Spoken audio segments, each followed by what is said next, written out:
تكملة شرح الموضوع. جينا على الصفحة 46. تصنف الحيوانات المركبة في مجموعات إلى سؤال. هاي يجي سؤال. تصنف الحيوانات المركبة في مجموعات إلى 5 مجموعات، وهي أولا الأسماك، ثانيا البرمائيات، ثالثا الزواحف، رابعا الطيور، خامسا اللبائن. يجي أول شيء على الأسماك. الأسماك حيوانات مركبة تعيش في الماء. وين تعيش الأسماك؟ في الماء. أجسام الأسماك مزودة بزعانف وذيل لتستعملها في السباحة، ويغطي جسمها طيور. هذا ذيل، زعانف، زين، وذيل لتستعملها في السباحة، ويغطي أجسامها القشور. هسه الأسماك حيوانات مركبة تعيش في الماء، وأجسام الأسماك مزودة بزعانف وذيل لتستعملها في السباحة. لماذا مزودة تكون أجسام الأسماك بزعانف وذيل؟ جواب: لتستعملها في السباحة، ويغطي جسمها القشور. البرمائيات. سميت هذه الحيوانات المركبة بالبرمائيات.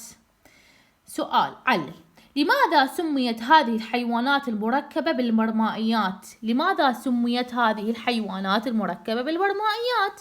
جواب: لأنها تقضي جزء من دورة حياتها في الماء، والجزء الآخر في اليابسة، مثالها الضفدع. لماذا سميت هذه الحيوانات المركبة بالبرمائيات؟ انظري هذه الصورة، هذا الضفدع. لأنها تقضي جزءا من دورة حياتها في الماء، يعني مو كله بالماء، جزء بالماء وجزء الآخر في اليابسة، ومثالها الضفدع، يعني جزء تعيشه بالماء والجزء الآخر تعيشه في اليابسة. الزواحف. سميت هذه الحيوانات المركبة بالزواحف. علل. لماذا سميت هذه الحيوانات المركبة بالزواحف؟ لأنها تمتلك زوجين من الأطراف القصيرة. أطرافها تكون زوجين من الأطراف القصيرة التي تساعدها على الزحف، ويغطي جسمها حراشف، ويغطي جسمها جوهنا حراشف، ومثالها السحالي والسلاحف. أما الأفاعي يعني الحية، فهي من الزواحف ولكن ليس لها أطراف، ما عندها أطراف، لا تمتلك أطراف.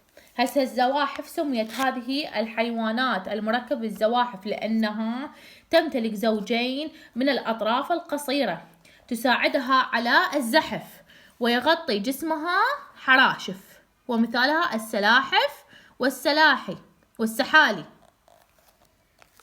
أما الأفاعي فهي من الزواحف ولكن ليس لها أطراف. رابعا الطيور. لماذا سميت هذه الحيوانات المركبة بالطيور؟ الجواب: لأنها قادرة على الطيران. من اسمها طيور لأنها قادرة على الطيران. ماذا يغطي جسمها؟ يغطي جسمها الريش، مثل الحمامة والبلابل. هنا حمام، هذا مو هيات الحمام اللي شرحناها، والبلابل يغطي جسمها الريش، وأنها قادرة على الطيران. وتشترك الأسماك والبرمائيات، هاي ملاحظة، تشترك الأسماك والبرمائيات والزواحف والطيور بأنها تتكاثر بالبيض. بمن تتكاثر؟ الأسماك والبرمائيات والزواحف والطيور تتكاثر بالبيض. نجي على خامسا اللبائن، القطط من اللبائن. سميت هذه الحيوانات المركبة باللبائن لأنها ترضع صغارها اللبن، الحليب، ترضع صغارها اللبن، ويغطي أجسامها الشعر، ومثالها الكلب والقطة. هذه القطة والأسد والفيل. لماذا سميت هذه الحيوانات المركبة باللبائن؟ لأنها ترضع صغارها لبن حليب، ويغطي جسمها شعر، ومثالها الكلب والقطة والأسد والفيل وغيرها. هسه الحيوانات المركبة صنفت إلى 5 مجموعات، وهي الأسماك والبرمائيات والزواحف والطيور بما تتكاثر قلنا بالبيض.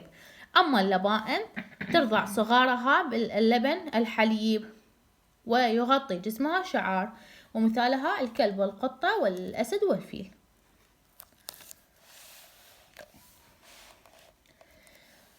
ما أهمية الحيوانات المركبة؟ سؤال: ما هي أهمية الحيوانات المركبة؟ الحيوانات المركبة منتجاتها ومخلفاتها استعمالات مختلفة يمكن تلخيصها. أولا مصدر مهم ورئيس للغذاء، مهم ورئيس للغذاء كاللحوم الحمراء والبيض، والحمراء والبيضاء والبيض والحليب ومشتقاته. مصدر رئيس اللحوم الحمراء والبيضاء، اللحوم الحمراء والبيضاء والبيض، هاي الحمراء والبيضاء والبيض والحليب ومشتقاته التي تمثل المصدر الرئيس لنمو الأجسام وتقوية العظام والعضلات والأسنان. هذا أول أهمية. ثانيا يستعمل بعضها في أغراض طبية وعلاجية، مثلا يستخلص فيتامين A من كبد الحوت. يستعمل بعضها في أغراض طبية وعلاجية، مثلا يستخلص فيتامين A من كبد الحوت. ثالثا تستعمل جلود الحيوانات كجلود الأبقار في العديد من الصناعات كصناعة الملابس والأحذية والحقائب، كما يستعمل الصوف في صناعة الملابس. جلود الحيوانات كجلود الأبقار في العديد من الصناعات تستعمل كصناعة الملابس، الأحذية والحقائب، كما يستعمل الصوف في صناعة الملابس. منها في صناعة الملابس مثل القماص، البديات.